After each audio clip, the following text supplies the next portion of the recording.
As someone that really liked robots kicking the shit or beating the shit out of each other, you know what? After watching Iron Man, the Bay Transformers, yes, I unironically like those films because the first one was like part of my childhood, along with stuff like Voltron and etc. etc. I'm pretty sure that Pacific Rim was one of those films to really eager my interest in the kaiju mecha genre. And even though the film had a pretty solid story and a pretty solid ending, considering the fact that they get the conflict done in the time that they made the movie, you know what? It was always a wonder about what people wanted in the sequel. Would it be more action and fight scenes? Would it be more Jaegers so we could see them kick ass or probably be cannon fodder? Or would it be a story with more world building, likable characters, and a plot which could be interesting? Well, what happens when you have a film that doesn't really do anything to really be its own thing?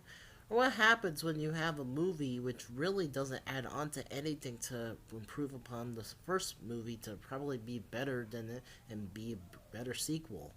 Well, we have Pacific Rim Uprising. Now, before anyone says that I'm trying to hate on this film because, oh, Pacific Rim 1 was better, no, I'm not. I'm pretty much going to be giving an analysis or going to be giving my solid opinions about why I think that Pacific Rim 2 fails as a sequel.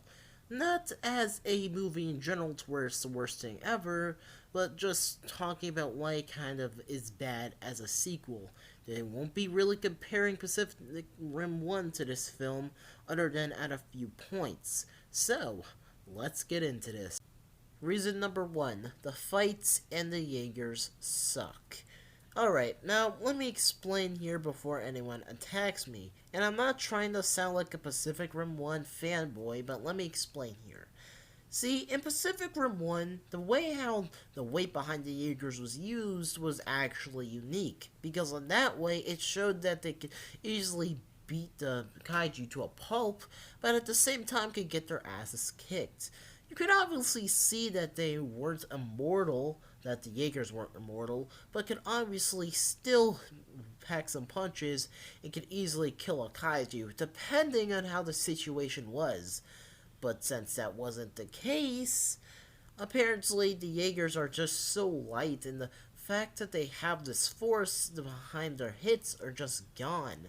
Along with the fact that the Jaegers themselves really have nothing original to them to really make you feel like they're all something of their own.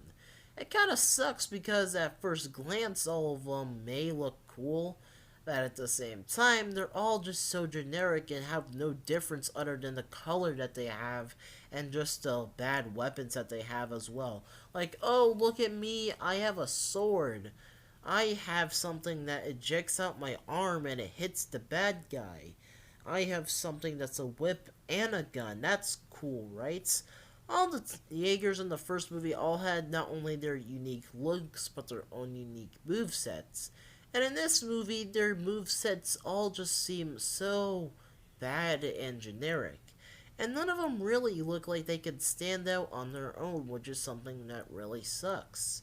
They could have had it to where maybe they used that idea of people making their own Jaegers to their advantage, but unfortunately, as I said before, that wasn't the case. Now, this is the part where I move on to the second part. Now, the second point I want to bring up is the fact that this film has so many cool ideas but never brings it upon themselves to actually add them in the movie or do anything creative with them.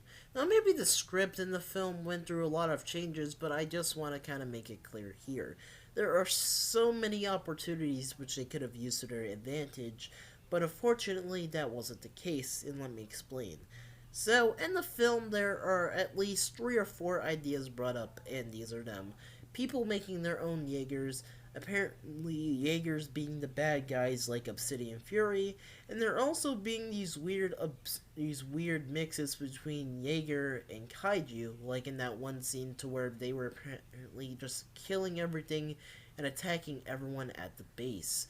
I think there could have been some really cool scenes behind all these with, the official Jaegers and then these bootleg ones going at it in a fight.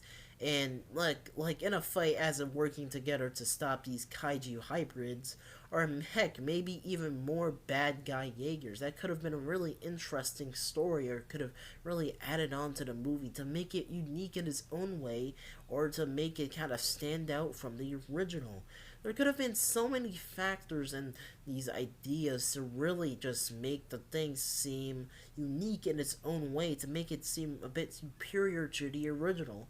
But mainly due to the fact that they never used those ideas to their advantage, it kind of puts it in the state that it is in now, with it having a Saints Row effect, with people thinking that, oh, the film's good, or oh, the film's bad just because of this and that. But now, let's get on to the last points. My last criticisms of the movie, or why I think it failed as a sequel, is because the story is all over the place. Like, there's just so many things which this film tries to do, but at the same time fails at.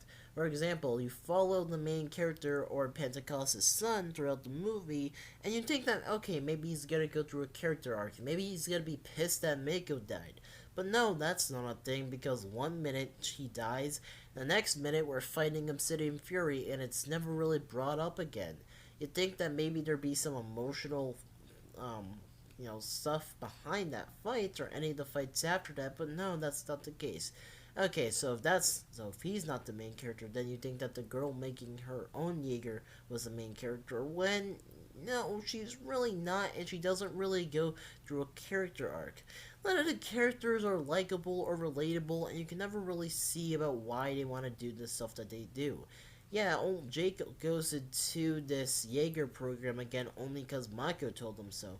Not because he wanted to necessarily, but just because Mako told him so, and nothing more, nothing less.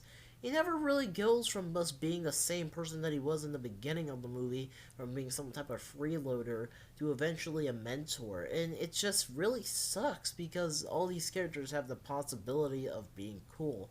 There's nothing is really straightforward, and all the stuff that's just brought up is just forgotten about in the next couple of scenes. And it kind of seems like everything in the grand scheme of things is almost insignificant by the end. But this is the part where I make my final verdict. Now, my final verdict is this. Pacific Rim 2, or Uprising if I want to be specific, isn't a really good or bad movie. It's in between. You could rather be one of those people which think that it's better than the original, or hell, probably even worse than the original, because it has that Saints Row effect of people rather liking the original, or probably liking the new.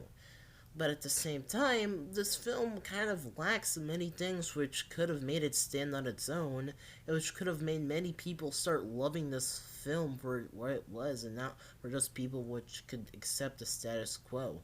I personally really like the concepts which are brought up in this movie, and the first time around when watching it, I actually enjoyed myself because the fights can look pretty entertaining along with the design of Gypsy Avenger.